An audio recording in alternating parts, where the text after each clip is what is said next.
Is Peter Amara, my boy. How we doing, Pete?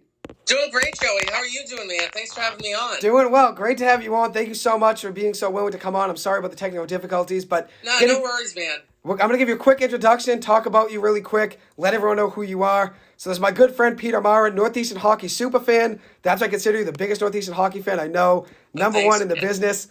He also has his own website now for 13 years, writing and covering hundreds and hundreds of Boston artists and musicians, along with their music, talking about their path, what music's coming out soon, talking about their passions, what they do outside of music, which is pretty cool. And his website, actually, MusicBoxPete is what it's called, MusicBoxPete. Check it out online. Was just nominated for the Boston Music Award for Music Publication of the Year. So congratulations on that nomination, Pete. Hopefully you get that. I'd be very excited and happy for you. So much, deserve it. Yeah. You deserve it more than anyone, considering you put in the time, obviously 13 years. And as I said, you cover a lot of Boston artists, including my friend Mark Walsh, the legend Mark Walsh. Yep. You had him on the podcast during the summer, which is awesome. Sure did.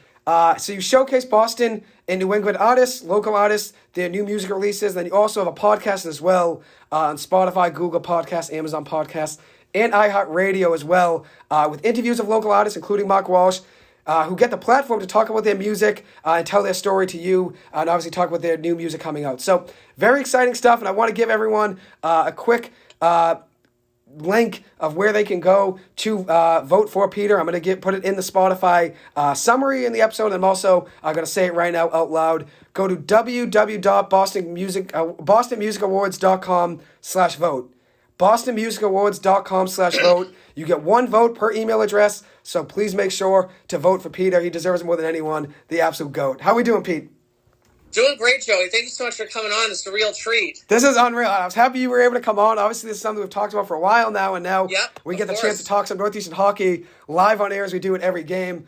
I think we start out with how we met at the first game. It was against BC last year, Northeastern BC, at That's Conti right, Forum. about a year ago, yeah. At Conti Forum. I'm going to tell it from my side, and you can tell from yours because you moved seats as well, and I guess it just worked out. But I was at that game.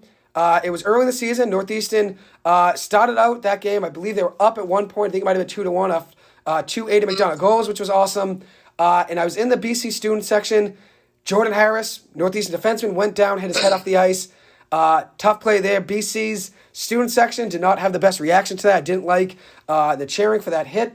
Since it was a dangerous play. And then McDonough scored 2 goals. I couldn't cheer being in the BC student section, so I said, all right, I got to go to the Northeastern section.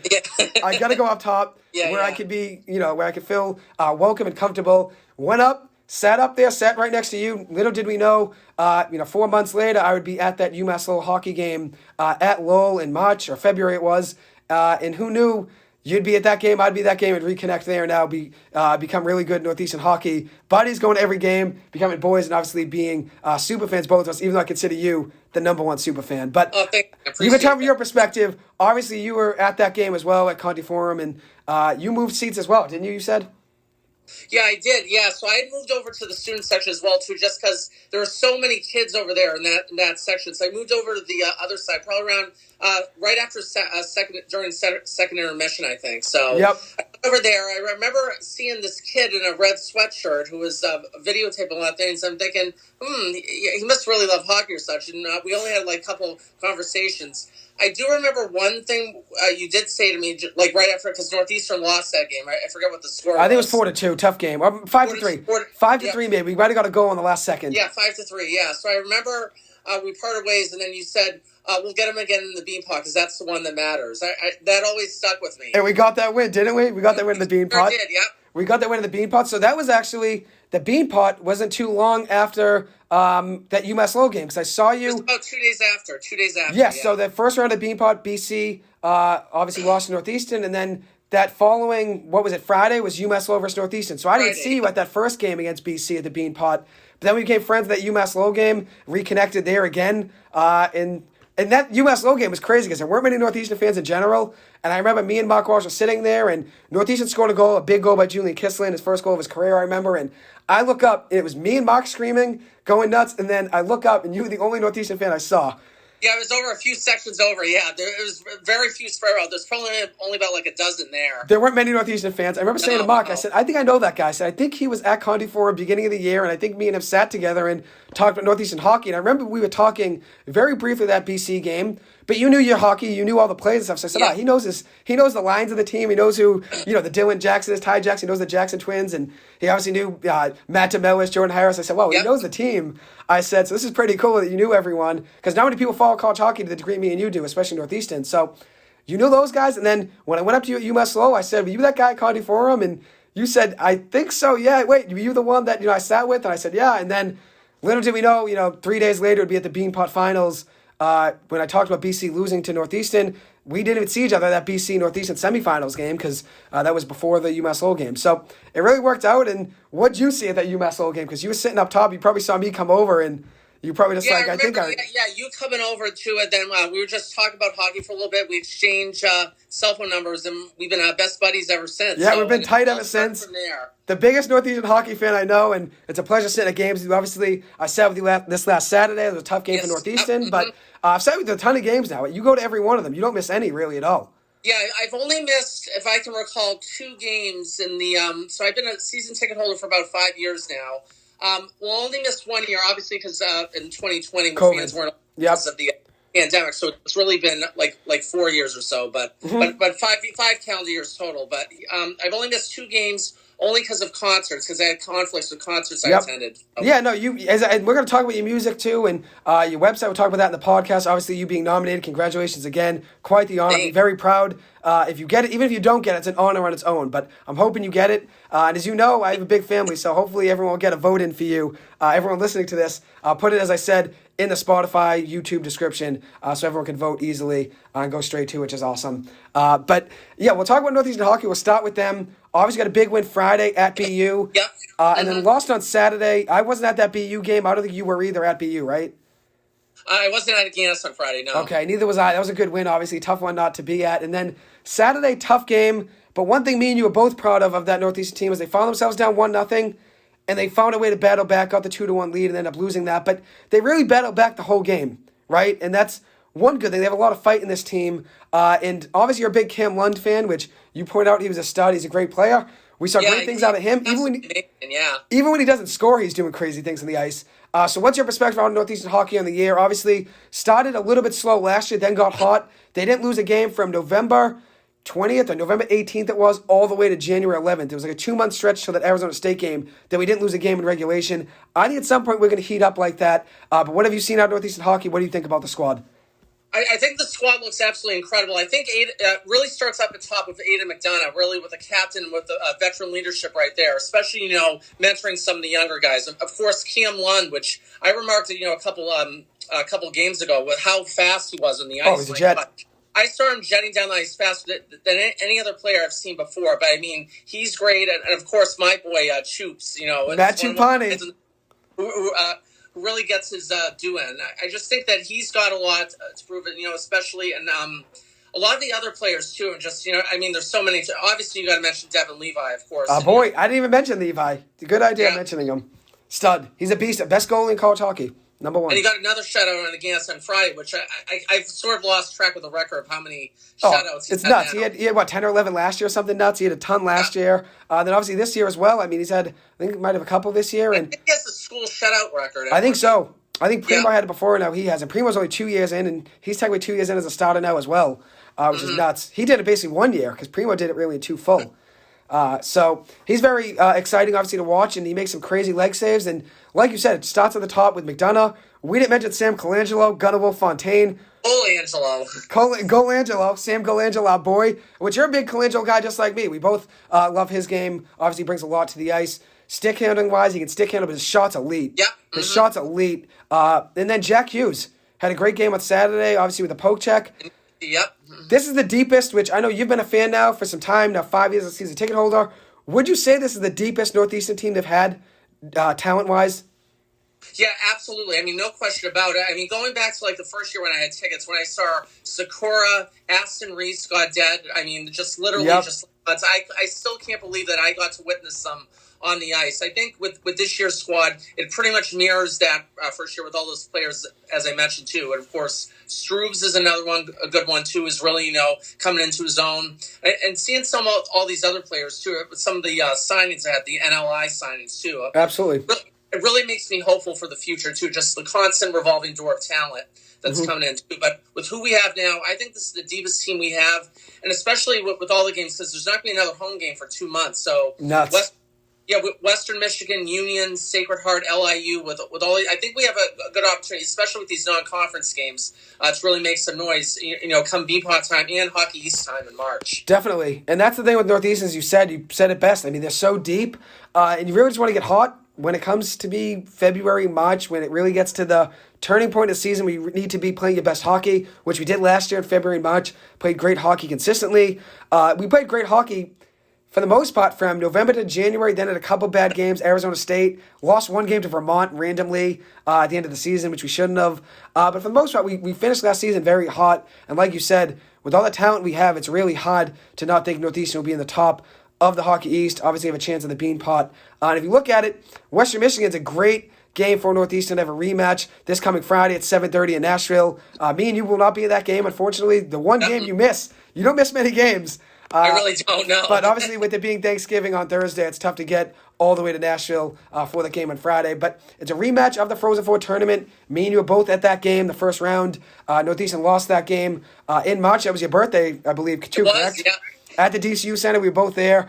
Tough loss for Northeastern, losing that game 2-1 in March, in overtime, too. So it wasn't a great finish, although we had a chance at the end. I thought Levi made that save. I know you did, too. From my initial perspective, because we were so far away on the other side, it looked like to me that he made that save. Me too. But replay, but I guess like at the very split second across the line there, I'm like, oh, you got to be kidding me. In full motion, I thought he made that save. Then obviously look at the the slow motion and the review, and obviously had to go to review because it was that close to play. You knew it was going to be called a goal if it was anything close, because at the end of the day, overtime Frozen Four tournament. If it goes over, they're not going to say, just a goal in the regular season. That's obviously a big goal, considering Western Michigan got the win, too. Tough one for Northeastern. But they're playing good hockey right now, Northeastern. 7-4-3 on the year. Western Michigan, 9-6 on the year. They just split this past weekend with Minnesota Duluth. Always a top team in college hockey. So, as in Northeastern, though, like you said, they won Friday, big win against BU, lost 4-3 in overtime on Saturday. I think this is the time we start to turn things up.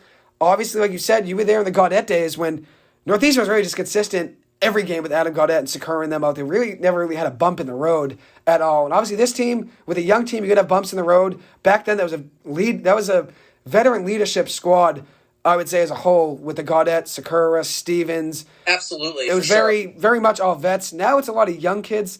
Besides the seniors, with, obviously McDonough and Struble and DeMellis, you have a lot of young guys, like you said, Kim Lund, Jack Hughes, only a sophomore. And if you look at it, Riley Hughes a senior as well. But if you look at it, it's a lot of freshmen and sophomores on this team. So I think that's why we might have a little bit more bumps in the road inconsistency until we get to our high point. But I think that high point's coming come January, come February. But I think playing a great team like Western Michigan mid-season is huge to play a team that was number 4 in the Frozen Four rankings last year. So we'll see how that goes. What do you think about that game on Friday? Do you think we can get the win?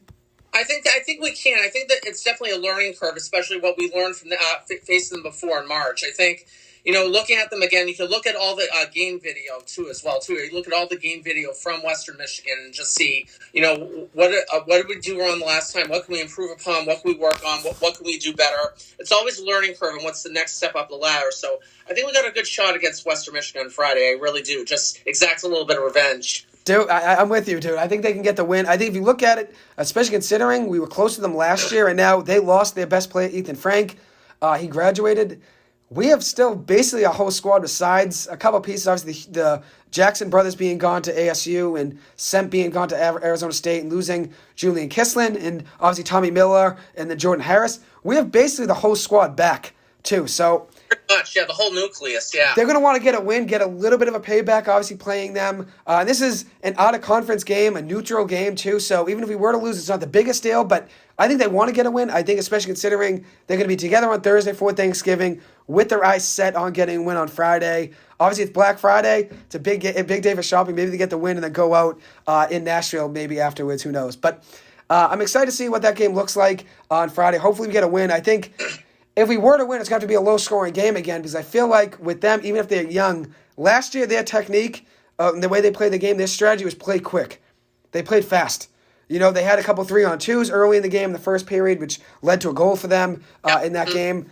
They're going to play quick, so I think if we're going to win this game, it has to be a 2-1 game because I think if it's about pace, besides Cam Lund, we have some fast skaters. I'm not saying we don't, but I know last year they had a ton of guys jetting it around the ice, and their game plan was to play fast, play quick, which Arizona State did the same thing to us last year. They played very fast, very quick. It seems like we struggle with the faster-paced teams, at least playing to our speed. We can't play at our speed if we have to play quicker. We like to set guys up. Which you talked about the power play before. You're not a fan of Northeastern's power play of the passing around, right? No, I'm not a fan, and this is something I've seen for like years and years and years. It's just a constant like passing around where sometimes they don't even shoot, where they just like pass it around and they're just waiting for it to expire or something. Which I don't. Sometimes they get shots. Sometimes they listen to me when I'm yelling. I mean, I don't yell like shoot like all the time, but it's one of those things, and I can kind of understand, but it is kind of frustrating. But I think with their power play, that's definitely going to set them apart, especially this season. And with these non-conference games coming up, I think the non-conference games are important too. I mean, just racking up wins because, of course, you know, we talk about the pairwise and just getting like points in general too. Because I think with the pairwise, just moving up in the rankings, that's going to matter more after New Year's. Because, you know, after New Year's, I'm strictly looking the pairwise, looking at the other teams in the nation, how we rank above them too. So I think that really factors in as well. Definitely. When you get 2 to 3 months into the season, that's when the pairwise really start to matter. I mean, right now we've only played, 14 games, and most of them, typically are going to be Hockey East games from now on, besides the non-conference ones. So once you get to January, that's when it's going to be all conference games, and that's when it's going to matter how you do in your conference, but also pairwise as well, considering UMass Lowell's really good, UConn's really good, Amherst is a little bit down this year, but BC always gives BC some trouble, Northeastern some trouble as well, it seems like. Which I don't understand why, because, BC has a losing record this year, and we talked about this too, just the discipline, with the BC game when I was at Connie Forum. Yeah, what do you see from that? Because you were there. I didn't get to see it. I was in New York City, so you were at that game at Conti a couple weekends ago now. What did you see in that game? Obviously, the ending, there was some scuffles between a couple Northeastern guys. There were a lot of scuffles. I think that this really, comes into learning not to give in to what BC is known for and it has a reputation for, which is, really getting into it fights and really trying to antagonize and really, get involved in fights. Play aggressive. It's just a lot of tussling, a lot of unnecessary penalties, and I think there was the unsportsmanlike conduct one, if I remember correctly. Yeah, it was. There was a couple majors. I mean, Struble was out of the game right away. Yeah. And it was just really bad discipline. I think that's one thing that Northeastern has to work on, especially the very last after the game ended. McDonough got into it because BC was celebrating. McDonough just happened to be in the middle of it, so there's a little bit of a tussle there. I remember Jerry Keefe was actually yelling at the ref too. So it was not just the players; it was coaches against refs. It was a mess.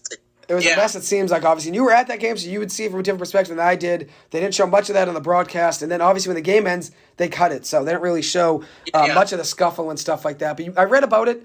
Obviously, McDonough was suspended a game. Trevor Kuntar of BC was suspended a game.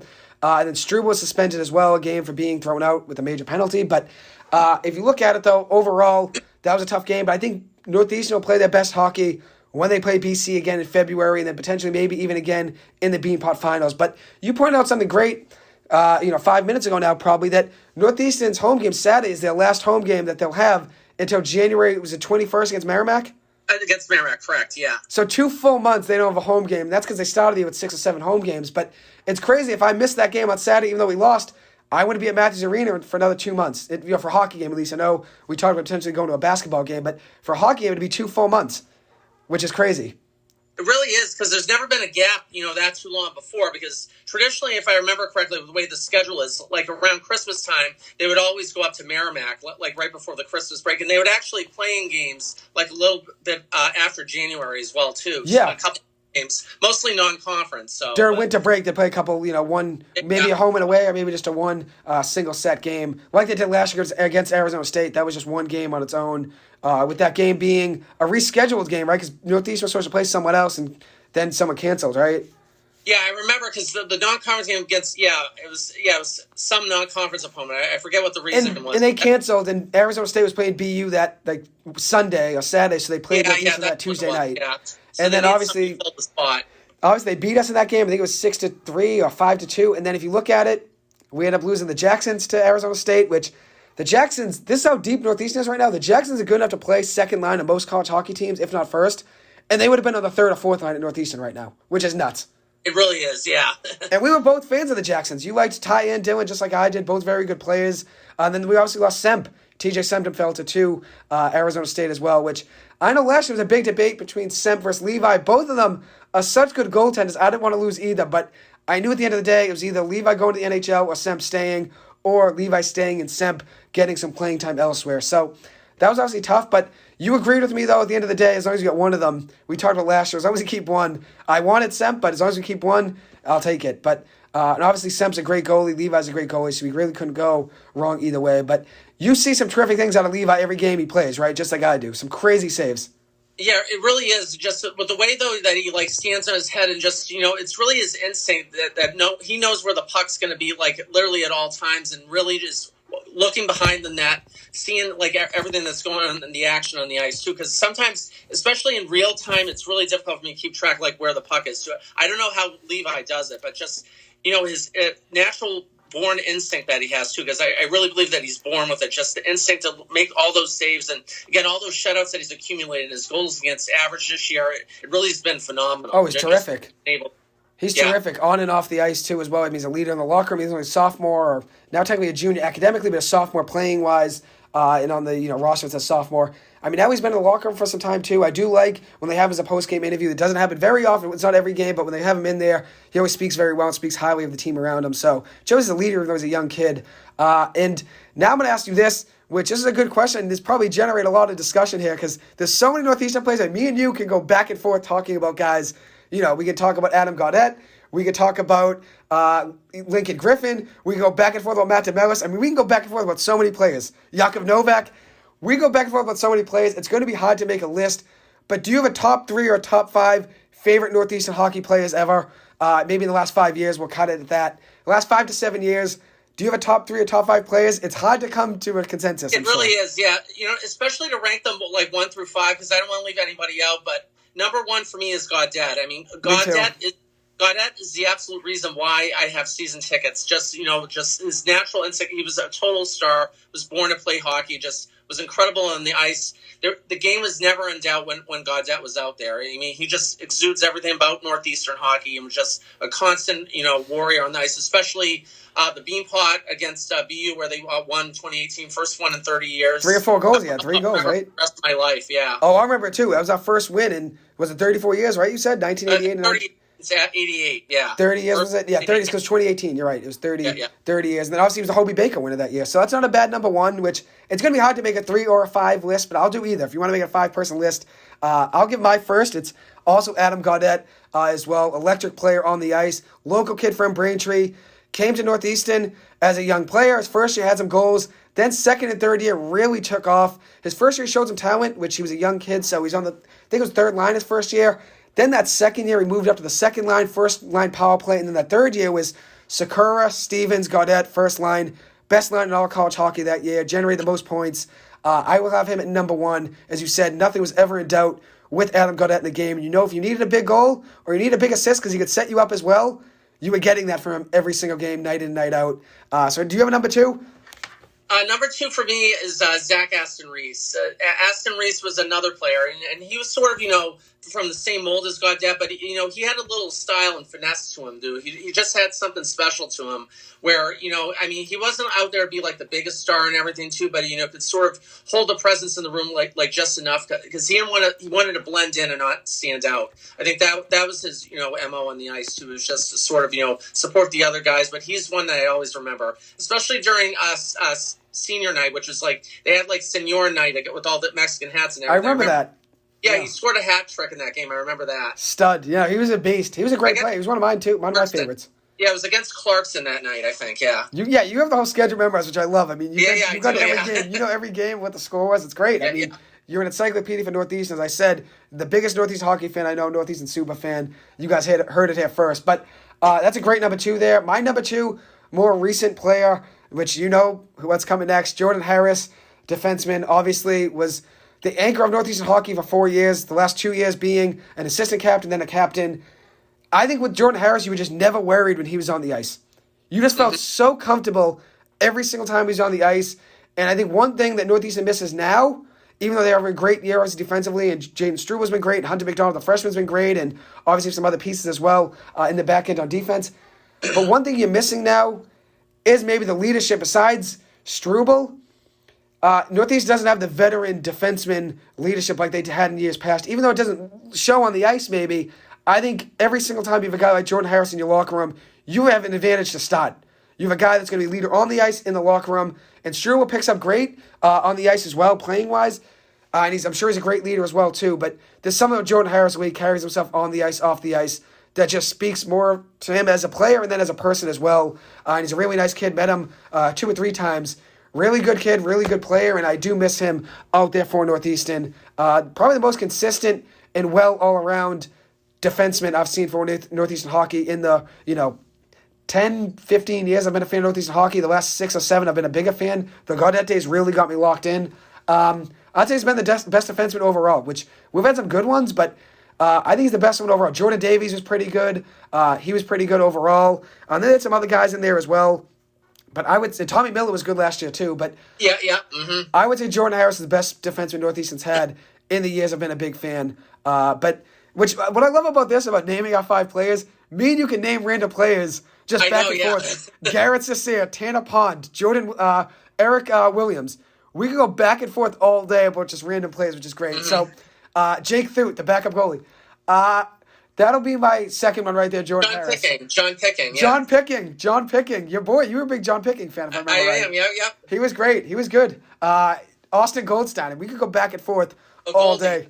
Goldie, he was a beast. We could go back and forth all day about random plays, which is great. Who do you have as number 3?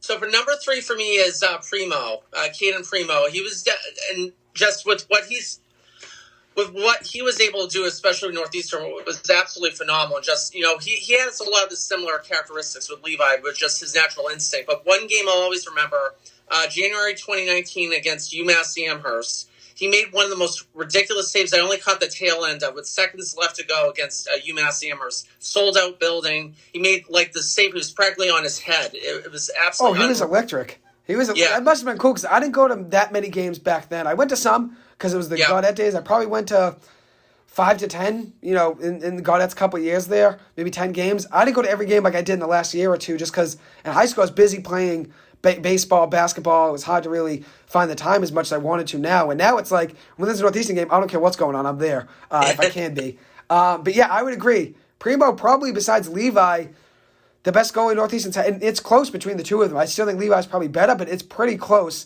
talent-wise who is better at Northeastern. But I'd give Levi the edge.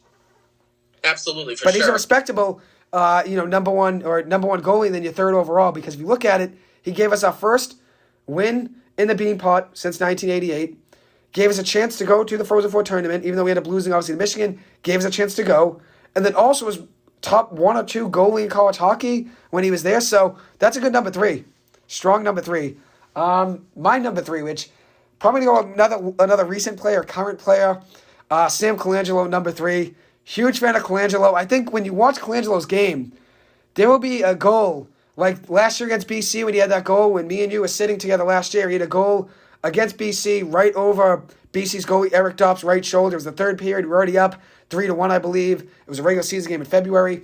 He had a goal over Dopp's shoulder that might have been an inch or 2 of room. I don't even know how he saw there was room above Dopp's shoulder and sniped it. There's just something about Colangelo's game, Golangelo, as you said, that just, there's something every single game you see him snipe a shot and you're like, wow.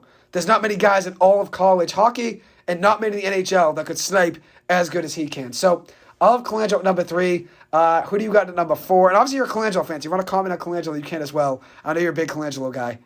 Yeah. I mean, Colangelo is just incredible, just with what he's able to do in the ice and some of his offensive stylings. But I think number 4 to me, we got to mention one of the Stevens, Nolan Stevens for me. I knew it was Nolan coming. Was just unbelievable. I mean, And one story I remember too was going pregame reception at West End Johnny's, where it was Nolan Stevens' mom, Nolan's girlfriend, and then John Picking's mom. Mm-hmm. We're all gathered together and just we talked for like hours on end about hockey, just too. But with Nolan Stevens, it was just an incredible player on the ice, really a true leader. Really kept everybody together, and he had a great offensive presence as well too. So, but he just had something special, sort of those veteran characteristics you really look for in a player. Definitely, no, he was great on and off the ice, especially considering he was a vet. He was the leader. I think he was assistant captain or captain. Was he captain? I think so. Yeah, he was either assistant or captain. Either regardless, it's a high honor, especially considering Northeastern. They're not going to give that role, either one, to a player that's not going to be a leader on and off the ice. So he's a very good player to have there, and considering how good we were, you got to have at least a couple guys from that team in your top five. And obviously, you've got Gaudette and him now, and then even Primo. But that's a reason. I mean, Gaudette's a reason you have season tickets. And then those other guys, I'm sure, contributed as well, too, like Primo, like Stevens, like Sakura. So it's pretty cool. Garrett Cesare, Jeremy Davies. I mean, we had a squad back then.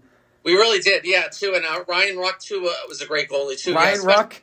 For winning the 2016 Hockey Championship against UMass Lowell. We did, yeah, we did. We went on a run in that. I remember we went on a run. Ryan Ruck was great. We went on a run. It was right after the Belfast series. I think they played a game in Ireland, too. It was. Right after that. Yeah, they had only lost like one or two games like after that. They were like they went almost perfect rough shot through the Hockey East after that. Oh, they were locked in, you're right. And another guy from that team that we're mentioning, which I don't know if he'll be in my top five, but a very good player I'm a fan of, Ryan Shea. Ryan Shea. Oh, my God, I forgot about him. Ryan Shea was an absolute stud. He was great.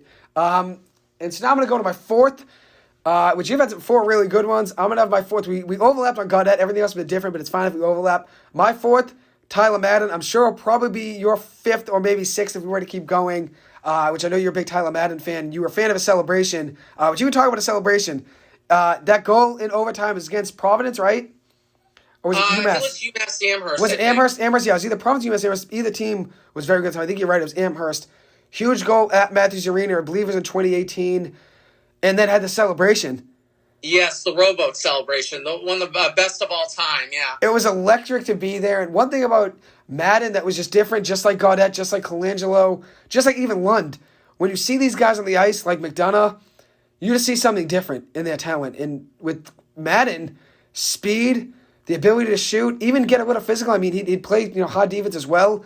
His speed was electric on the ice, and he also was a big reason we won the Beanpot in 2019, and then also in 2020. He was there for both of them, I believe. So, big reason we won both of them. Even after Gaudette was gone in 2018, we had a chance to win 2 more Beanpots because of him. And then also, I mean, we've got to mention this. In 2020, we won the Beanpot off a Jordan Harris goal in overtime over BU. That's right. Yeah, I remember that, yeah. Which I think that was the finals, semis. I can't remember the semifinals. Can't remember. Was that the finals? Yeah, I think it was the semifinals, yeah. And we had a big goal, but I just thought of that because I was thinking at the time of Madden days. But Madden, you were a big fan of as well, so I'm sure he'd be in your fifth or sixth if we were to keep it going. But who do you have at number 5? I think number 5, probably Madden, probably for a lot of the same reasons that you mentioned too. Just I was there, front row, especially. It was such an electric experience with the UMass fans. I think were like 80% like in the arena too, but just electric. When UMass scored, it was bedlam. When Northeastern scored, it was bedlam. But just when the home team won, just that whole place came loud. The crazies going nuts in the doghouse with no TOT. But I think it was just an absolutely unbelievable night that one that I won't soon forget. And there was a snowstorm that night too, if I remember correctly. There was, yeah. The trains were crazy. Storm, yeah. You were right. There was a snowstorm. You always remember. You got the weather down, the timing, who scored when. Yeah. I love it. It's great. It shows you're a super fan. You obviously remember every game, and that's a good thing about going to Matthews Arena. It's such a historic place. There's always a big game. Every time you're there, there's a chance at history or a big game happening. So that's the great thing about being at Matthews, and I love Matthews more than any arena in all college hockey. It's my favorite one. And you've been to a ton, but I've been to Saugus. I was there for UMass Lowell. I've obviously been to Agganis. I have been to BC, obviously, with Conti Forum. But I would say, and I've probably been to 1 or 2 more. I can't really remember. I've never been to a game at UMass Amherst. But I'd say Matthews Arena's got to be number 1. But what about you? Your favorite college hockey arena besides Matthews? I'm sure Matthews is one. Yeah, definitely. I would. It's tough. I have to put Agganis at number 1 too, just because with the sight lines there, just concession options there, just the total view is absolutely incredible. It's an electric environment too. Yeah.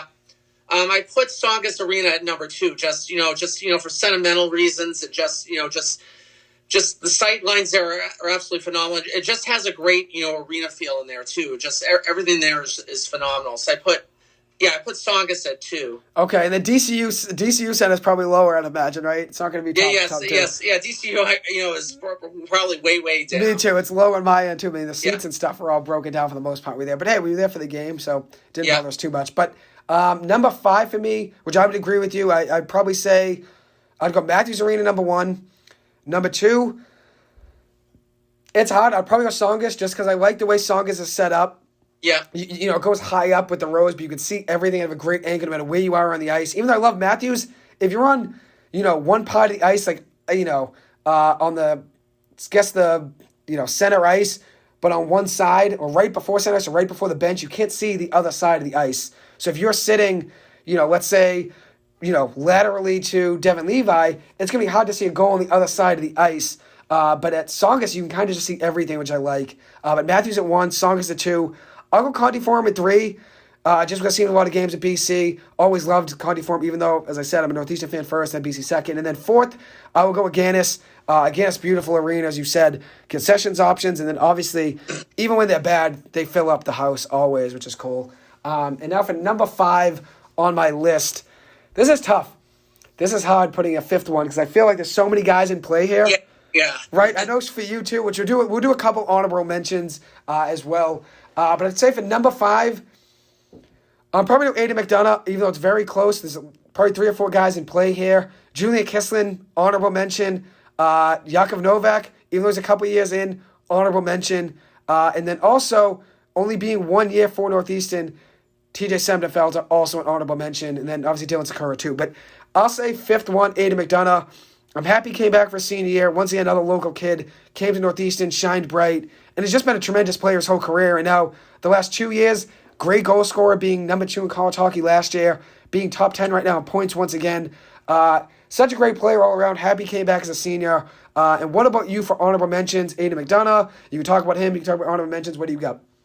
I think for honorable mentions, for me, I think it would be John Picking. I think he was definitely one player that really stood out, just really had a real tough, gritty texture to him. Kislin is one, too. I remember around here I still have one of the hats that he threw. I think it was he threw to me on the ice from, I think it was like the Veterans Day game, I think. Yeah, so I remember they did that, yeah. Yeah, I remember that.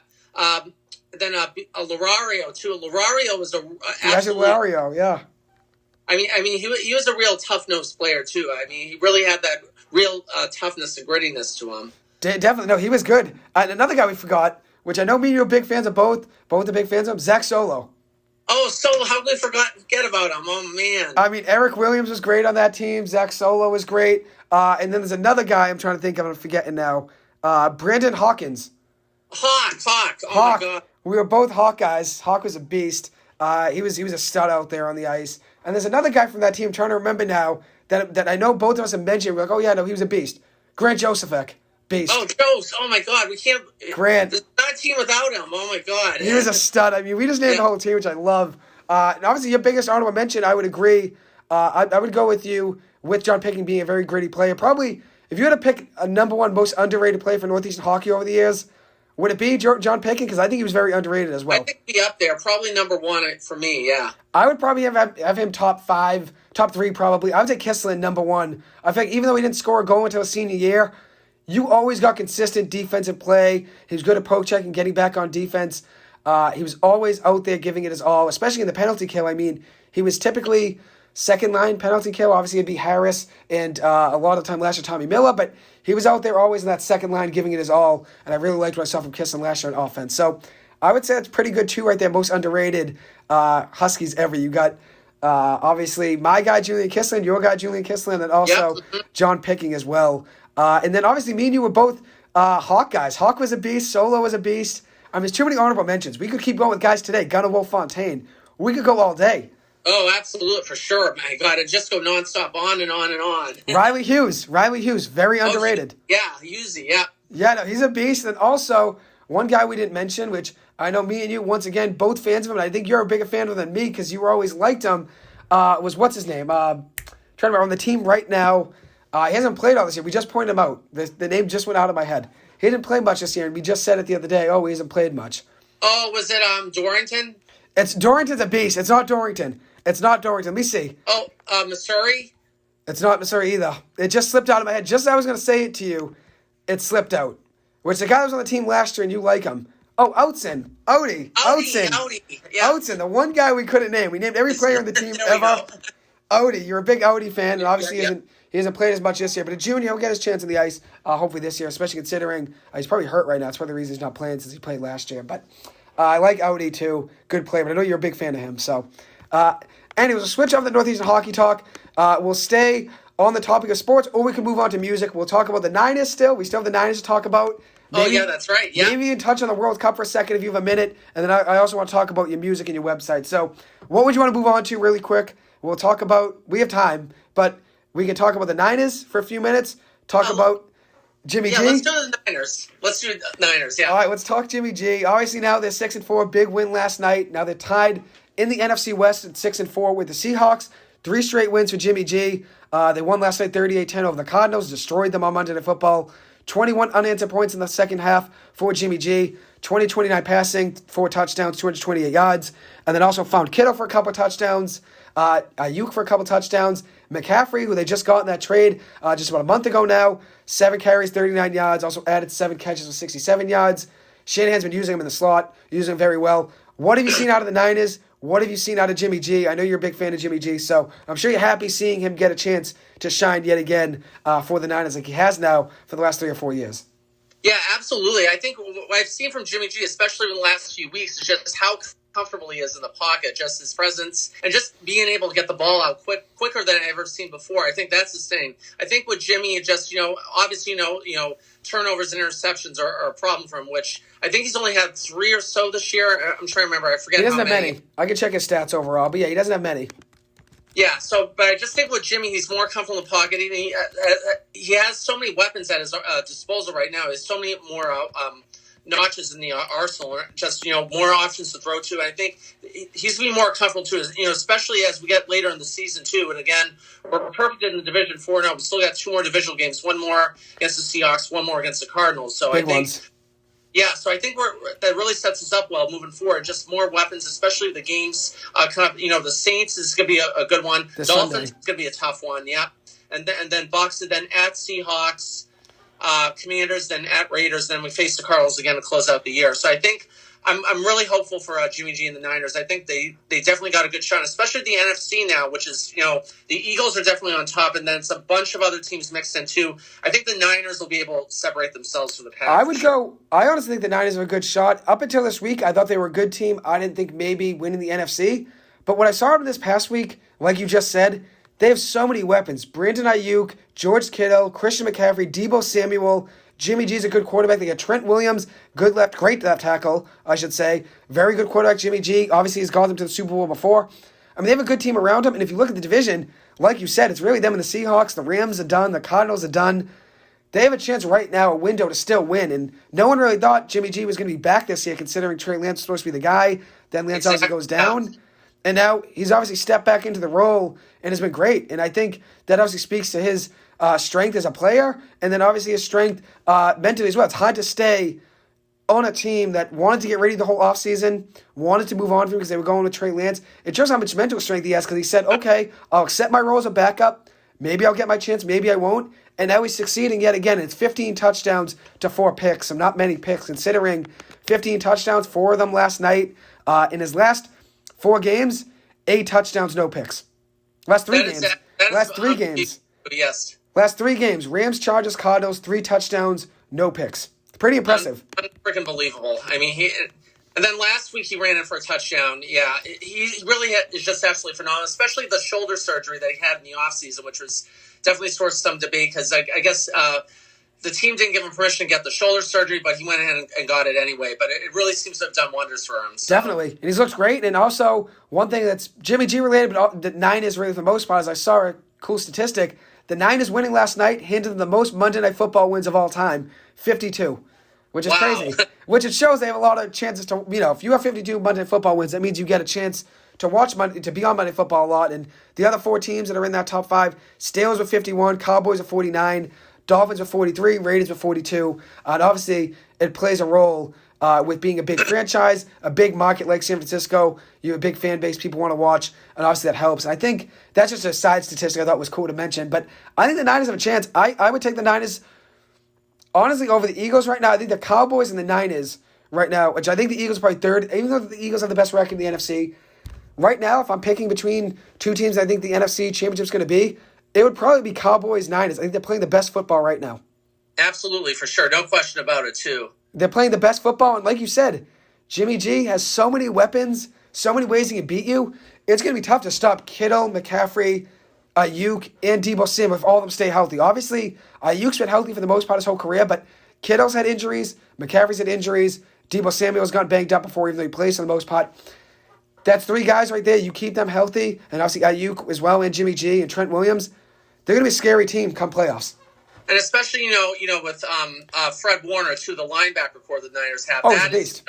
It's absolutely the best in football. He's a beast. That's what's really going to set them apart. And then also Elijah Mitchell, the running back. He's pretty good, too. Yeah. Mm-hmm. I mean, they have a good team all around, and I'm excited to see what they do. And like you said, Jimmy G, give him the time. Obviously, he's got to the Super Bowl for them before. This could be another year for the Niners. You never know. Absolutely. Sure, yeah. I have high hopes. Fingers crossed. You're a big Jimmy G fan. I respect that. And hey, that's what I love. You like a lot of plays, you like a lot of teams, and you follow every single one actively. Like Northeastern hockey, you can name every player just like you can probably for the Niners.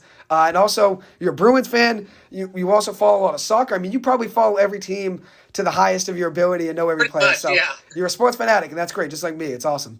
We'll transition really quick to the Bruins before we switch over to the World Cup really quick before we talk about your music as well, your music website. The World Cup, we're going to talk about just after the Bruins. We're going to talk about the Bruins really quick. 17-2 on the year, number 1 record in the NHL. We talked about them a little bit the other night at the Northeastern game.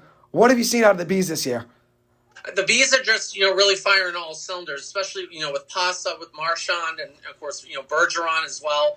I just think, the Bruins are just unstoppable. They're on a mission this year, and that's to go all the way to the Cup and win it. So definitely. And I think with the coaching this year, the coaching change, Jim Montgomery as coach, that's really, set them over the edge, too. I think that's really a huge part of their success. Yeah, Monty's been great.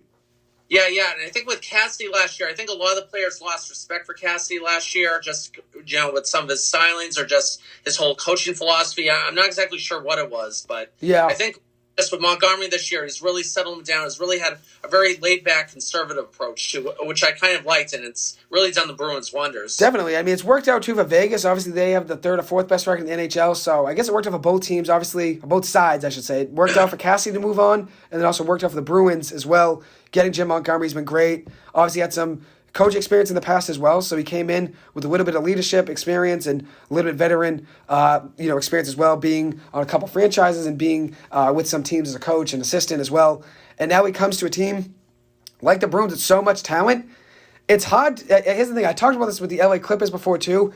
When there's so much talent, just like the Clippers do, just like the Bruins, it's actually hard to coach because you don't know how to adjust the lines, how many minutes each guy to get, how many minutes on the ice for each guy. It's hard to split that up. And it seemed like Montgomery has been doing great with that. He really has, yeah, sure, yeah. And the Bruins are deep. I mean, they won last night 5-3 over the Lightning, huge win. And they also hold right now the best goal differential in the NHL, 80 goals for, 40 goals against, a plus 40 differential, which the next closest in the NHL is the Devils with the plus 29. And then if you look at the Atlantic Division, which is usually dominated by a couple teams like the Lightning, they're always in there too. The closest goal, and the Toronto Maple Leafs as well, always good. The closest goal differential in the Atlantic Division, besides the Bruins at plus 40, is Toronto with a plus 5 differential. So it just shows them. Yeah. The Bruins have been dominating this year overall. And like you said, this could be the year to make a run again. I mean, it just worked out for them, it seems like, right? They're a team on a mission too, so I don't think there's anything that can stop them. So I mean, hopefully they just stay healthy. That's the only thing, right? You just want to stay healthy, and I mean, they'll have to challenge Tampa, in the Eastern Conference. So I mean, in the Eastern Conference, exactly. Yeah, and that's the thing. At the end of the day, you do still have some good teams in this conference, in this division, especially considering, like you said, Tampa Bay is always good. Montreal's been a little bit better this year, 9-8-1. Obviously, Jordan Harris is there as well. We're big fans of him. Tampa Bay, though, being able to beat them yesterday. That's huge. That's huge. And especially trailing in the game, now winning 5-3. They were down 1-0, and then Krejci tied it up. But Huge win for the Bees. Excited to see what they do, and they've been dominating. Now we'll move on really quick to the World Cup.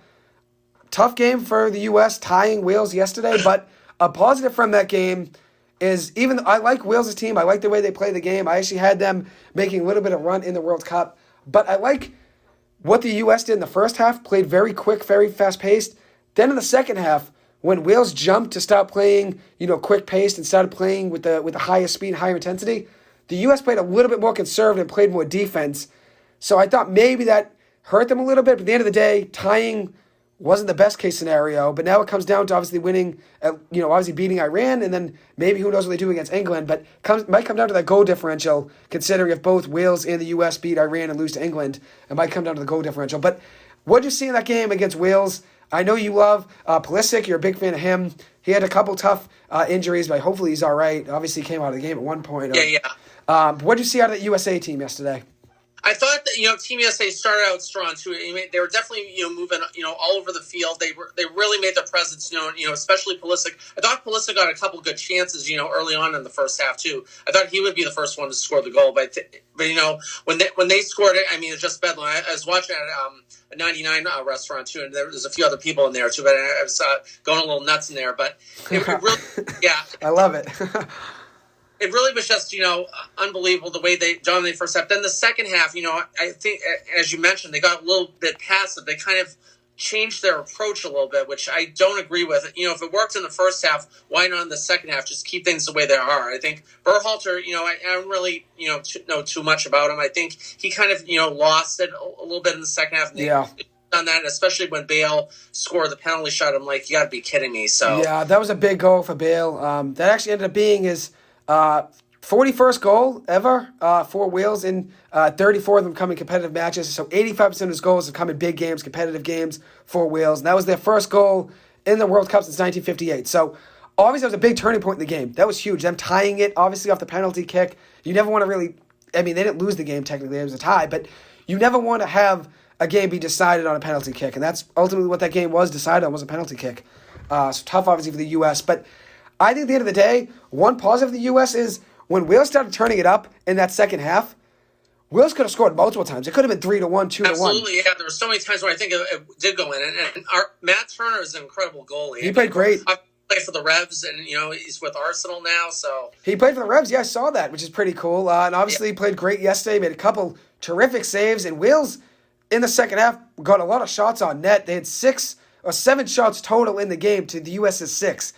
I didn't think that was the case. I thought, before I looked at the stats today, I thought it was like maybe 10-8 the U.S. I thought they might have been leading.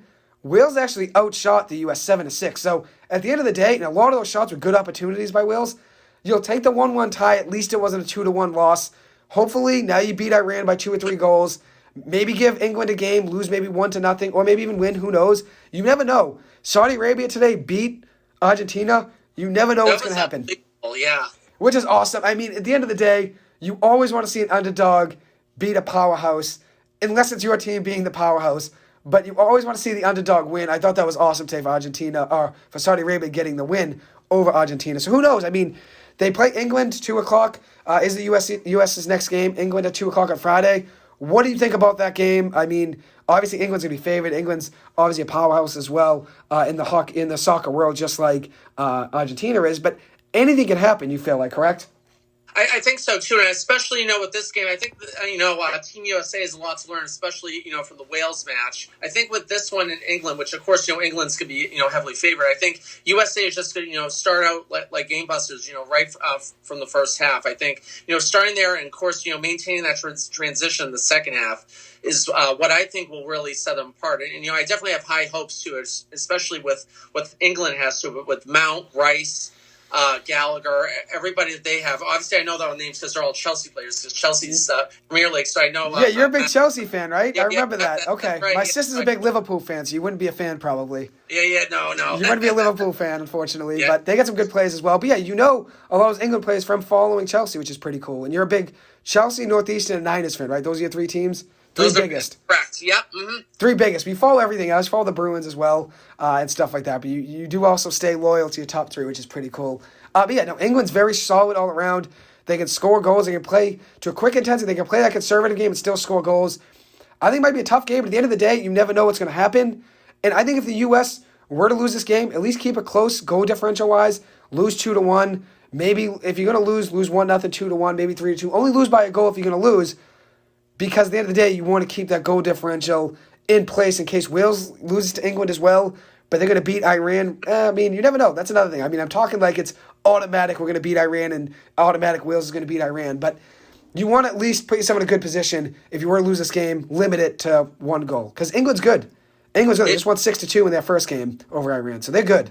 They're a powerhouse, yeah. They are, and obviously you're a Chelsea fan, so you know all those guys, which is pretty cool. Yeah. Which is awesome.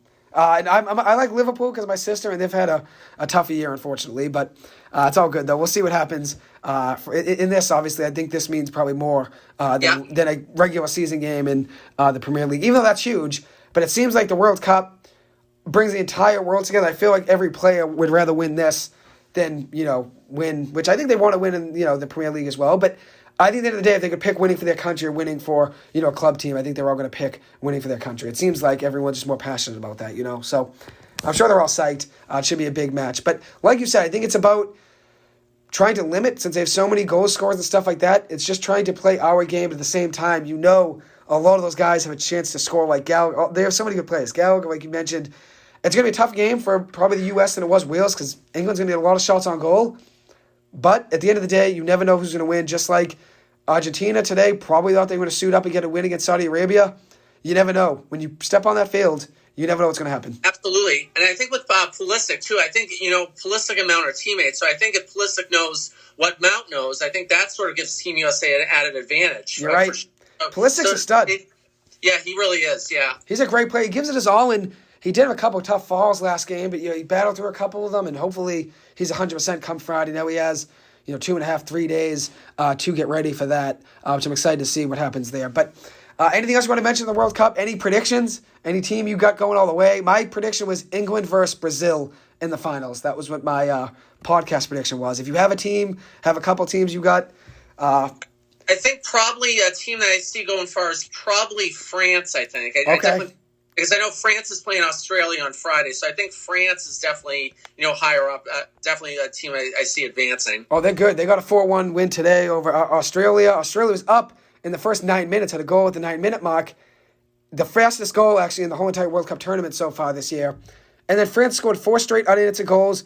One of them from Kylian Mbappe, very good player, obviously very talented all around, and then two from Olivier Giroud. Giroud from Chelsea. Oh yes, my God. He's a beast. 2 goals from him. He now has 51 goals internationally for France, which is tied for first all time in France's history, which is pretty cool. So Giroud, great game for him, and he actually helped them win the World Cup in 2018. So I'm sure he's going to try to do it again. But yes, Olivier Giroud, your boy.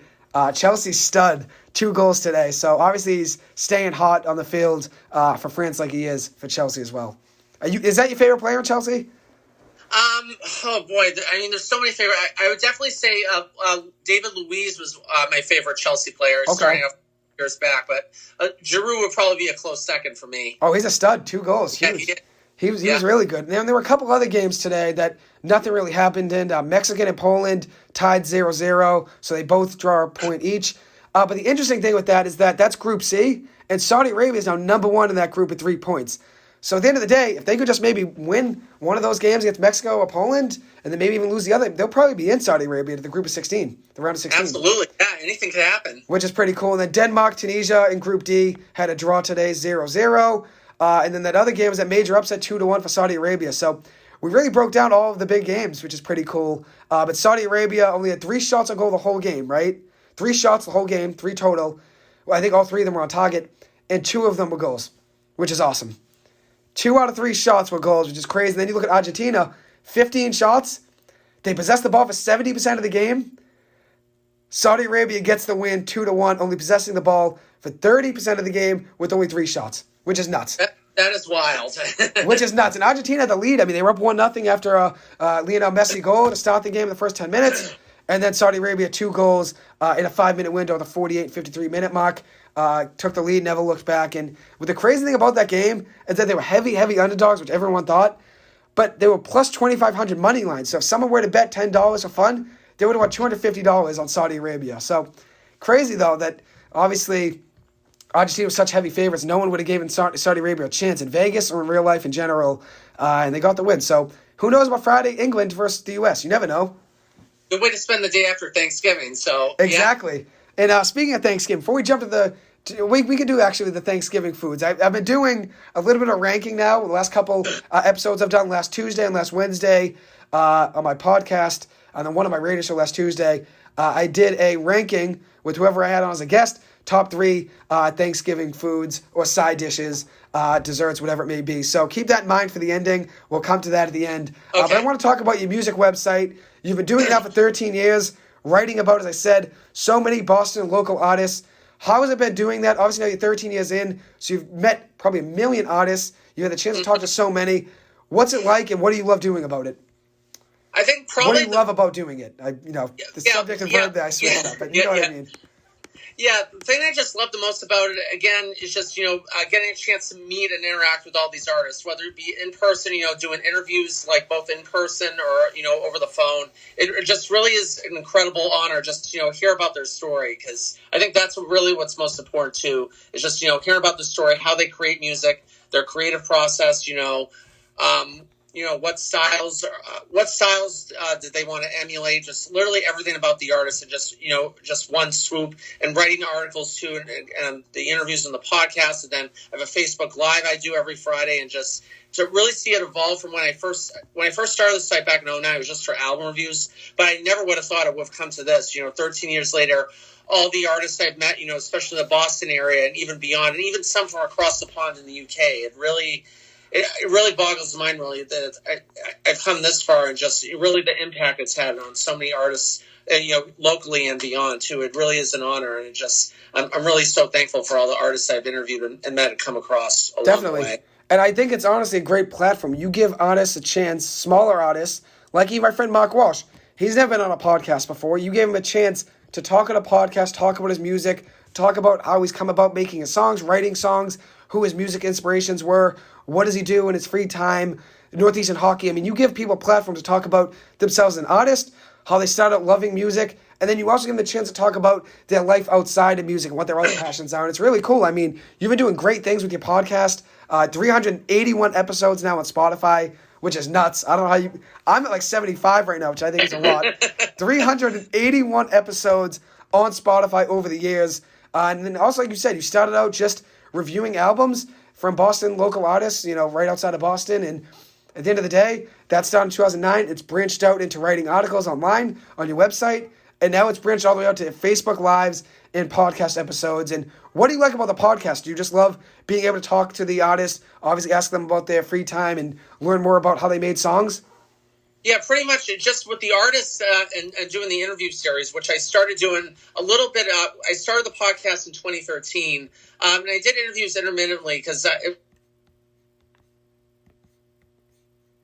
shows and like music related topics. But I started the interview thing, switch over the interview format full time in 2017, and from there I just really, really delve deep into really the artists, who they are, just their whole creative process, and look at the artists a little bit of a different way. Because I think with one way of seeing the artists, like reading an article about them, but literally when you interview them in that type of setting too, you really get a whole different understanding of like who they are as musicians and as regular people too. Because I think with some musicians, like sometimes they're a little bit different than on like whether it be on stage or off stage. But I think with the podcast interviews, I've really come to realize that they're pretty much all one and the same. I think that's what's really like most important, just seeing how hard they work at their craft, because it really is a livelihood for them. Some have like regular jobs like during the day, but some musicians do. It's really their livelihood and their lifeblood and passion. So I think it's really just about bringing that passion up to the forefront for doing the interviews with these artists. Definitely. I think the great thing about your whole music genre realm is that you cover so many artists of different genres too, like which we talked about the other day. Mark Walsh doesn't have a specific genre really. He's kind of in the middle of a couple things we're saying, like a pop, then also maybe an indie too. He's kind of in the mix of those. A little pop of R&B and a little touch of hip hop too. A touch of hip hop, yeah. That's what it was. That was the hip hop is the other one you said. It wasn't indie, but yeah, I think that's what you look at is you really give artists of all different genres, all different backgrounds, music wise, all different talents, the chance to come on and talk about their music. And like Mark, like I said, every artist is going to love the ability to come on and have a chance to talk on a podcast about their music. Since if you're not, the biggest artists that are on TV and every day, you don't really have a platform to talk about your music unless you go on a podcast with someone or, talk to a writer or someone that's going to write an article about you. And you could do both of those, which is great. And that's awesome. And I think at the end of the day, 13 years of putting in the work, I'm so happy you've gotten the chance to be nominated for that Boston Music Award. It's rightfully so. You deserve the Music Publication of the Year award. I mean, I don't know how you haven't gotten it yet, but this is the year, and my whole family, everyone's going to be voting for you. I'm telling everyone, which is great. Oh, thank you so much, Joe. Yeah, I appreciate Which is great. that. And I love the podcast episode. I think it's a great way to learn about the artist, and then also at the end of the day, you hear, oh, this artist likes doing that, this in his free time, I like doing that too, and then you check out his music. It's a good way to promote the artist and even promote your brand too. It's a nice, mutual beneficial relationship, which is great. And I love what you've been doing with the writing as well. You're a great writer too. I didn't even know you did the writing. I thought it was just a podcast at first, because I know we talked about it maybe in March or April of last year at a Northeastern game, probably in March. We talked about my podcast and yours. I didn't realize you wrote for so long too. Oh, yeah. I've been writing since, the very beginning, yeah. Because I saw a podcast, 381 episodes. I just figured that was all. I didn't know you wrote, too. I figured it was just the podcast, and I thought maybe you wrote a little bit. But you started out writing, which is awesome. And obviously, it's a passion writing for you. And just like podcasting, similar to me in sports. I love writing what's talking about sports. Just like you like doing it about sports and music as well. Just like you like doing it with music and then talking sports. I mean, we all have our passions. And you obviously took advantage of that for 13 years now, covering artists in the local Boston area, which is unreal. That's awesome. That's thank awesome. You. Yeah, it really is an honor too. I never would have imagined 13 years I would still be doing this. Just literally, it's an honor, and just with all the artists I've come across over the years, it really is. Especially, with times like this, too, where artists, just really trying to make a livelihood out of themselves, just trying to get their music heard, just, playing local shows, I'm just glad that I'm still being able to do this and be a resource, for musicians. Definitely. You have so many connections. I mean, if you look at it, 381 episodes is a ton. And then adding all the guys you probably didn't have on your podcast you just wrote about or met. I mean, you've met probably thousands and thousands and thousands of artists. It's close to 1,000 now, yeah. Probably, I'd imagine. I mean, you went to so many concerts, too, and music festivals, and you were at that one a few weeks ago when Northeastern played UMass Lowell like a month ago. You were at a music festival, right? Summit Indie Fest in Portsmouth, yeah. Which is awesome. Yeah, you were there, right? You were there for the weekend, right? Was it a weekend or just a Saturday? It was just one day. So. One day, Saturday got you. But you put yourself out there to try to meet new artists and obviously give them a chance to talk about their music. And similar to me, I like, giving people a chance that are athletes to talk about, their games and all that and being able to cover them on the podcast. I think it's cool when you give someone a chance, to talk about themselves and talk about their interests. And it's an interest for you just like it's an interest for me. You talking about music just like it's an interest for me talking about sports, which is great. So it's awesome what you've been doing. Hopefully you win that. I mean, truly, I don't know anyone else that deserves it more. Putting in 13 years, all the episodes, 381 episodes, the thousands and thousands of articles, and every single concert you've gone to give yourself a chance to just meet another artist and get another perspective on the podcast and on their website. I mean, it's just absolutely nuts. I don't know how you've done that many episodes. 381's nuts.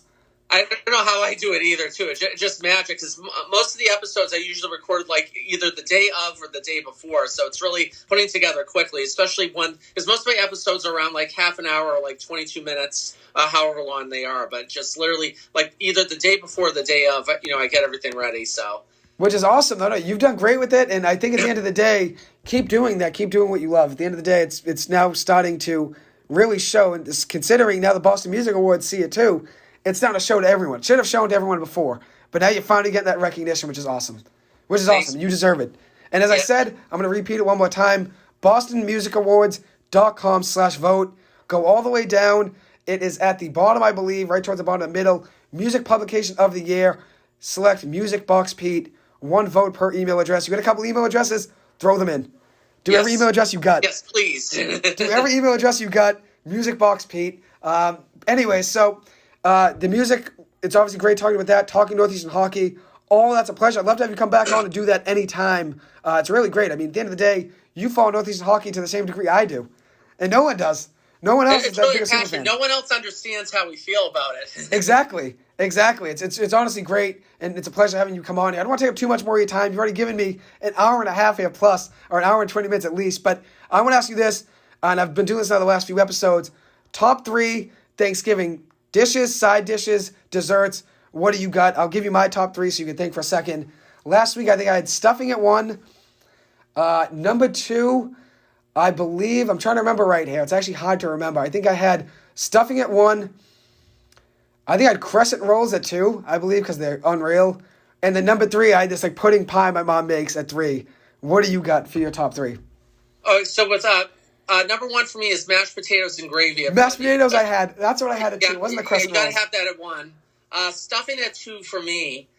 3 is probably be a little controversial. Some people hate it. I happen to like is the green bean casserole. So okay, some people, yeah, we had a little bit of controversy over that last week. I think we had a dish that people weren't big fans of that everyone loved, like an overrated dish or something you thought was good but not as good as everyone else thought. And I think that was one of them someone picked and someone else might have argued to your side saying it was good. Green bean casserole, okay. Do you have an overrated dish that you're not a big fan of that everyone likes? Or one I think probably me, probably squash. I've never been a big squash guy. I know it's hugely popular there. For squash, I thought it was just so horribly overrated. I like squash, but yeah, I think it's maybe to the degree everyone says it's probably a little bit overrated, but I do like it. I don't know, I'll probably go a little dessert here. I think I had a different answer last week. I don't know what I had last week. I think I had yams. That's not really that big of a popular dish anyways.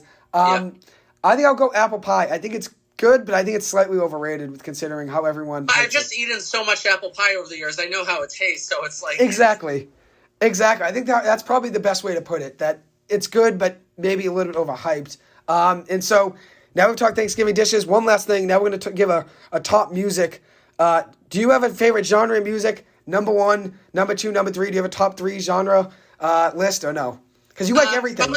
I probably number 1 for me probably is alternative and indie, just within that genre. Just it's what I grew up listening to, like Nirvana, Green Day back in the day, and then just come to evolve from music I'm listening to now, like Vampire Weekend, Foster the People, Two Door Cinema Club, those bands. You like Two Door Cinema Club? They're good. Yes. My family likes Two Door Cinema Club. That's awesome. I know Two Door Cinema Club. Absolutely. That's awesome. Oh, awesome. Great. Oh, man, my man. That's cool. That's great. Now, my sister liked Two Door Cinema Club a lot. And a lot of those artists that are from abroad, like the 1975, you know the 1975? My sister was a big fan of them from the start. So my family and I love them. And Two Door Cinema Club's, they're a band from Europe, right? If I believe right? Yeah, they're from Ireland. Yeah. Ireland, was it? Okay, exactly. So, yeah, she likes a lot of those European artists. So it's pretty funny you know that. That's awesome. That's great. That's great. But that's cool. So you got that obviously at number 1.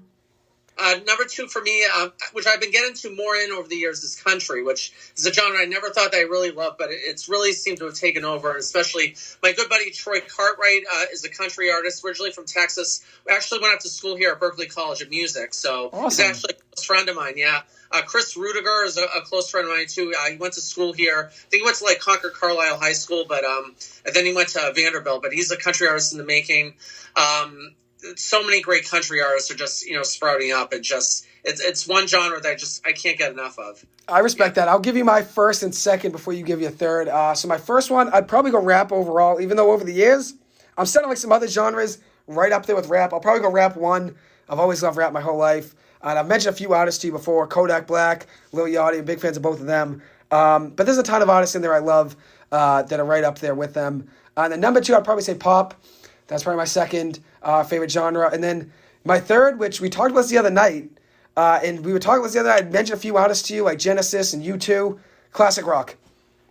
Mm-hmm. That's my number 3. What about you? Yeah, I think with classic rock, it would definitely be the same for me at number 3. Like with Pink Floyd, like Led Zeppelin, those bands, I think a little bit of Aerosmith too, just a little bit of Creedence Clearwater Revival, the Eagles, the Doors, all those artists. The Eagles, yeah, absolutely. The Eagles is great, for sure. Legends right there. But yeah, I'd agree with you there. I think you can't ever go wrong with classic rock. I feel like whether you're trying to get ready for a game, you're just walking down the street, you're walking around the park, you're doing homework, anytime, doing anything, you're doing work as well, besides homework, you can play classic rock anytime. Gets you going, right? Gets the blood pumping. Energy, it's true. It really gives you the extra mojo. Yeah. It gets the blood pumping. And then for country music, I was never the biggest fan of country. I was critiquing it for a while, for years, and then I liked some country songs, 5, 6, 7, 8, a handful of country songs, right? And then now over the past few months, I'm starting to like country a little more. Maybe I was hating on it for the wrong reasons. I think it's actually there's some good songs. Yeah. Doesn't it grow one? I mean, there's some good artists out there too. I like Morgan Wallen. That's probably my favorite now. Mm-hmm. But there's a lot out there. And then you have some friends that do country music, which is great. So that's an easy way to get into the genre and be a fan of it, which is awesome. Absolutely. Which is great. But I'd say it's a pretty good top three for both of us, and there's a lot of flavor in both genres, a lot of variety here between mine and yours, and obviously we agree on the classic rock, even the country. It's probably my my notable mention is country. I guess it's in there, which is pretty cool. I would never have said that last year at this time, but it's starting to grow on me a little more. Maybe it's just because I was too into rap and never really considered it. But there's a lot of good artists out there. I think that's a great thing about your podcast. There's so many music artists that are out there that are so talented that is under the radar and nobody talks to and nobody, gets on their podcast and nobody promotes. And that's what I love about your podcast. You're giving people a place to go and talk about their music and a platform. And I'm happy I have the chance to have you on here right now. It's an honor having you on here right now to talk about your music and everything you do, which is great. Yeah, thank you so much, Joey. It really is an honor to be on, and I'm so glad we became friends through Northeastern hockey. It's sort of it's really the connecting element that sort of allowed us to become friends. So, hey, best friends and brothers since the start, right? Yeah, you know it, man. That's it. Hey, anyways, I don't want to take up any more of your time, but thank you so much, Pete. I appreciate it. You really are the GOAT. Thank you so much for coming on. Thank you so much, Joey. It's a pleasure. Appreciate it. Have a good one. Happy Thanksgiving, my brother. All right, you too, buddy. Have a good care. one. Go Huskies. Bye-bye. Go. Absolute pleasure having Peter Amara come on the podcast. This was his debut on the pod, and honestly, this was great. It was great talking to him about everything. We covered the World Cup, talked about the Bruins, talked about Northeastern hockey, talked about the 49ers as well, talked some football, and then obviously talked a lot about his music website and talked about his music podcast, which is pretty cool too, and his Facebook Lives, which is great. And then also talked about some of the music he does as well, and things he covers as well, and some of his favorite artists. And one thing we did forget, which my uncle just pointed out, the Beatles. And that's one thing me and Peter were talking about actually on Saturday at the Northeastern game. We were talking about some classic music artists, which I should have mentioned Frank Sinatra when we were doing it, but the Beatles were mentioned. And so can't leave with the Beatles. You're right about that. Can't forget the Beatles. And I know that's your favorite ever, Uncle Frankie, so won't forget them for sure. And yeah, country music, I know not many people. I'm getting some texts for country music. It's grown on me a little. I wouldn't say it's my favorite, but some songs have grown on me, I'll say that. But my uncle's right, though. The Beatles, legendary band, classic, can never go wrong with them. So he's right about that. But honestly, at the end of the day, it was great having Peter come on here. Truly a pleasure. And check out everything he does, MusicBoxPete. He's a website online where he has every artist he covers on there, has a lot of interviews on his Spotify, and as I said, Google Podcasts, Amazon Podcasts, and iHeartRadio. But he has a lot of articles on his website, so check that out. And then also make sure to go vote for him as well. As I said, I've mentioned now 3 or 4 times, he was nominated for the Boston Music Award for Music Publication of the Year. Make sure to go vote for him. You get 1 vote per email address. You get a couple email addresses, and you have the time. Please make sure to vote for him at bostonmusicawards.com/vote. Go all the way down to Music Publication of the Year and give him a vote. He's been doing this now for 13 years on his website, and now I think it was 9 years now with his podcast, and he's been doing great stuff, covering hundreds and thousands of artists in the local Boston, in greater Boston area, in New England in general, and he's been doing great work. He's been very dedicated to the field. So make sure to give him a vote if you have the chance. As I said, bostonmusicawards.com/vote. And hopefully you guys enjoyed it. It was great having him come on, talk about Thanksgiving food, talk about Northeastern hockey. The Bruins have been playing great as of late. The 49ers have been getting hot.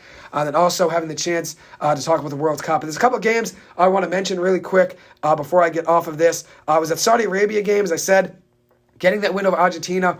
Probably the biggest upset. It's a major, major upset, obviously. It's probably the biggest upset in the first round, in a first round game of the World Cup ever, honestly. Considering they were plus 2,500 plus 2,500 money line underdogs. If you bet $10 on Saudi Arabia to win that game, you won $250. I mean, they were heavy, heavy underdogs in this game. Argentina was up 1-0 for the first 10 minutes after a Messi goal. Saudi Arabia scored 2 times in a 5-minute window from 48 minutes to 53 minutes. Took the lead, never looked back, and it was a very physical game.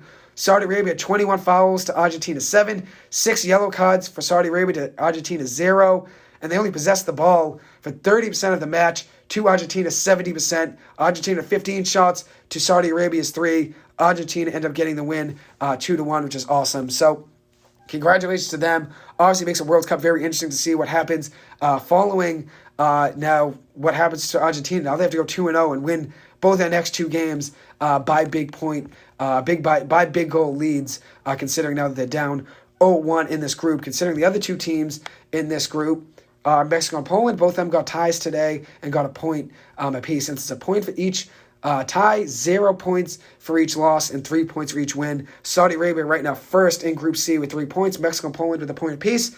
And now Saudi Arabia with that win today over Argentina gives Argentina dead last in the group so far after one game. So major upset, and we'll see what happens in the games following this one. And some other games I want to point out really quick are in the MAC football conference. As I said, Tuesday night Maction, last one of the year. I'll be in here for the studio for, so I want to cover that really quick. 17-3 Ball State. They had another 23-yard, was a 23-yard touchdown? It was. 23-yard touchdown for Carson Steele. He had a 48-yard touchdown run in the first quarter. Second quarter had a 23-yard touchdown run. So 48 yards and 23 yards on the ground for him. For touchdown runs as a whole, Carson Steele, 14 carries, 124 yards, and 2 touchdowns with 3 catches of 25 yards. And we're only at the 10:07 mark of the third quarter. So great game so far for him. John Paddock, Ball State quarterback, 13 of 19 passing, 91 yards, and a pick. As for Bowling Green, they're struggling right now. At least, they have 6 wins already. They'll be bowl eligible. But they find themselves down 28-7 at half to Ohio. And Bowling Green really hasn't had much going on offense. Matt McDonald, quarterback, has been struggling. 12 of 22 passing for 54.5% completion percentage. 188 passing yards, which looks pretty good. Then you look at the other stats. 1 touchdown, 3 picks. So not the best game for him so far. And hopefully things look up for Bowling Green. As I said, I'm a fan of them. Hopefully they turn that game around in the second half. But right now, find themselves down 28-7 to Ohio at the halftime mark. And just give me 1 second. I want to make sure my thing finalizes recording before I close. So there's that MAC football update right there. Obviously, we talked a lot about football. Obviously, I talked a lot about football, for college-wise, for BC. Obviously, covered the 49ers as well. Didn't go fully in depth on the Patriots. They did end up getting that win. I did mention them briefly. Obviously, talked about the Celtics and the Clippers as well. UMaine basketball, BC basketball.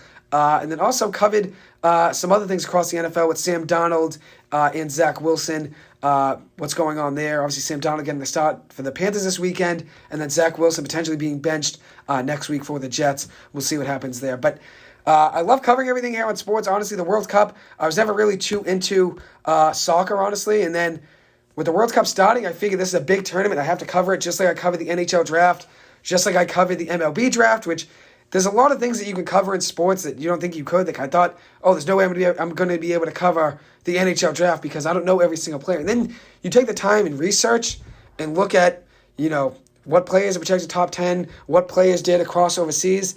And it's really awesome being able to research everything, have the chance to talk about everything. And I figure at the end of the day, the World Cup's such a big tournament, bigger than the NHL draft, bigger than the MLB draft, everything else I've covered. And as I said, the NHL draft, I never would have covered probably, never really paid attention to as much as I have. Just like the Stanley Cup Finals, would never have paid attention as much as I did over the summer. The World Cup probably would never have paid attention as much as I have now.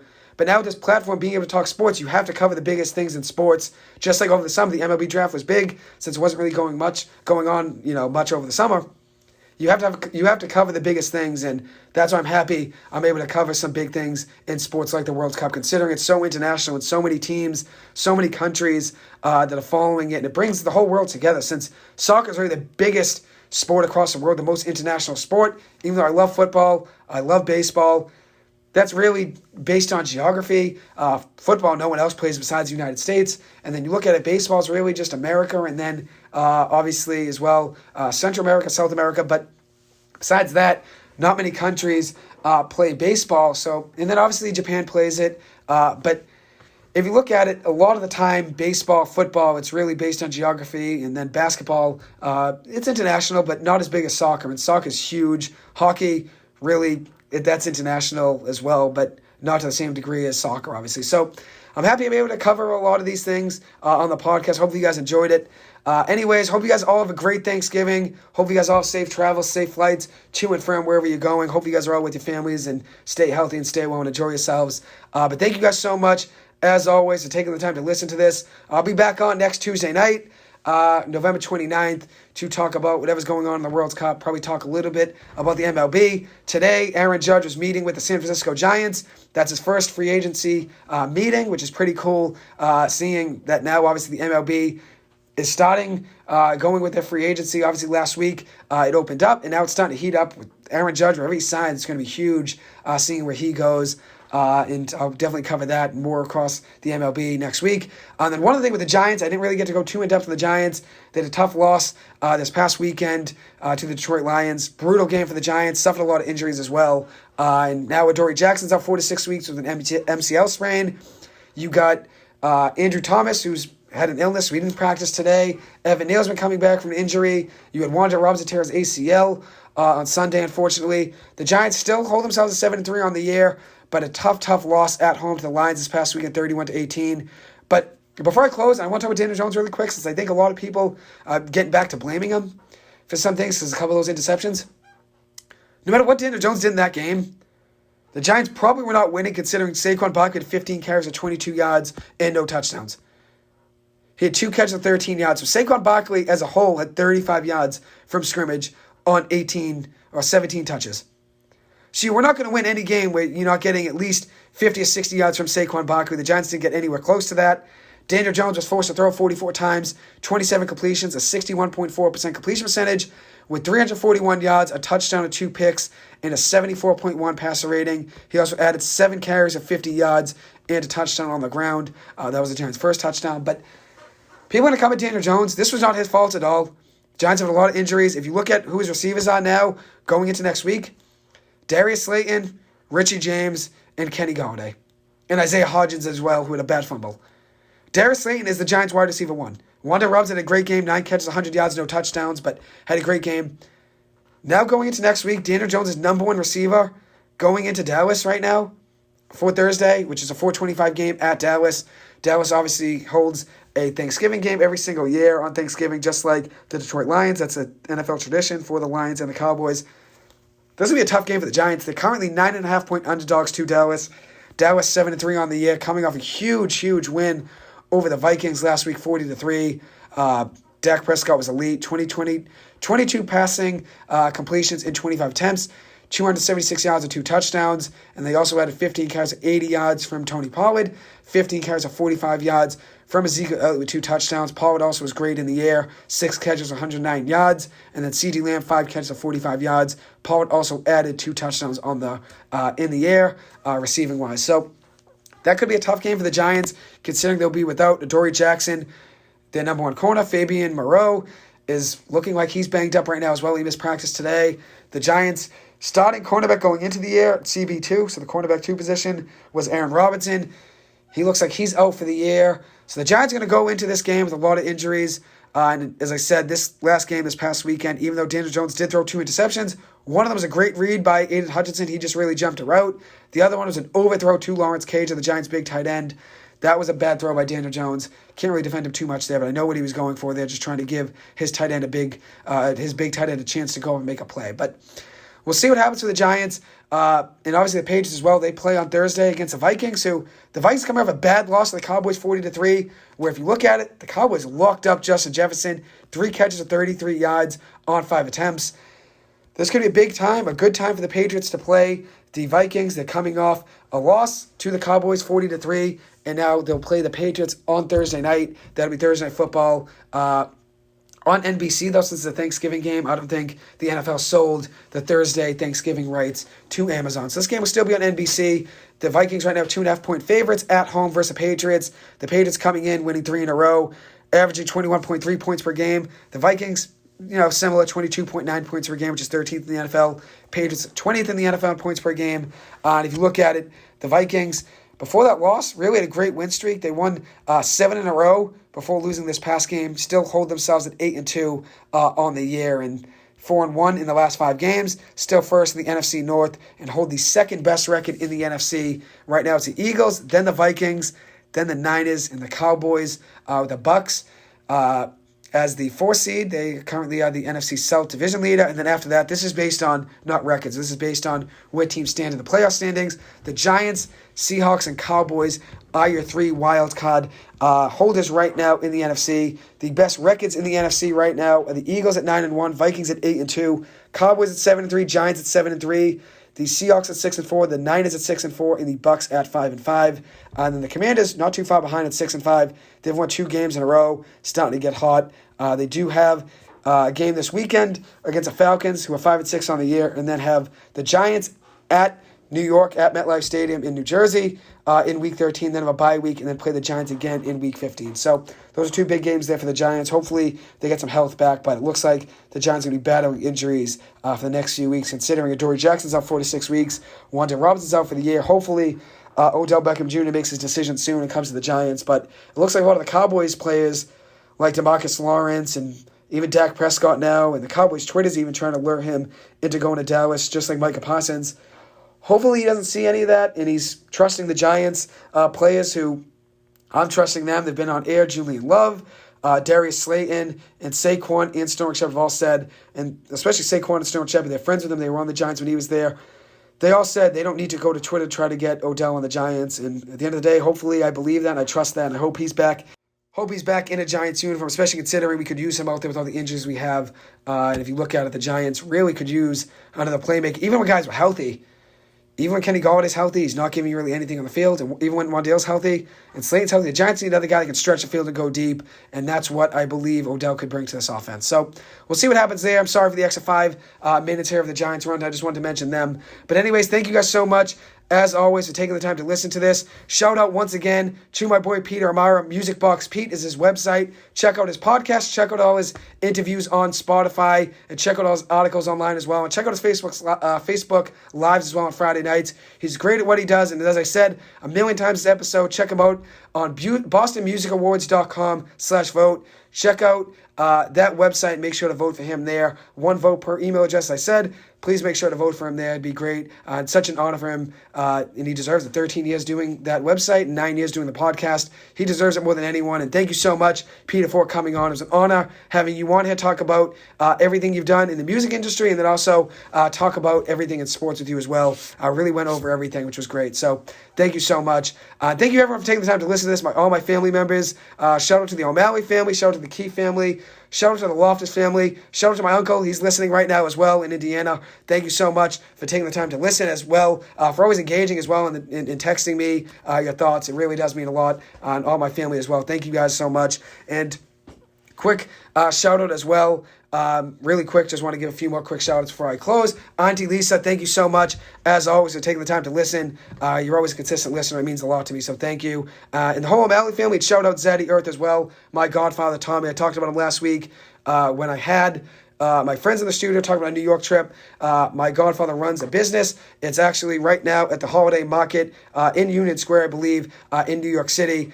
He's running his business right now in New York now for about a year and a half. It's Zaddy Earth. He has a ton of moisturizers and beard oils and stuff like that online. So check out his stuff as well. And thank you always, Tommy, for supporting. I appreciate it. Thank you guys, as always, as I always say now, probably 10 times this episode, for listening. Hope you guys all have a great Thanksgiving. Safe travels, everyone, whether you're going just right down the street or you're flying across the country. Hope everyone gets to and from safe. Hope everyone has a great and peaceful and enjoyable Thanksgiving. Thank you guys, as always. I appreciate it. Hope you guys have a good one. Thank you.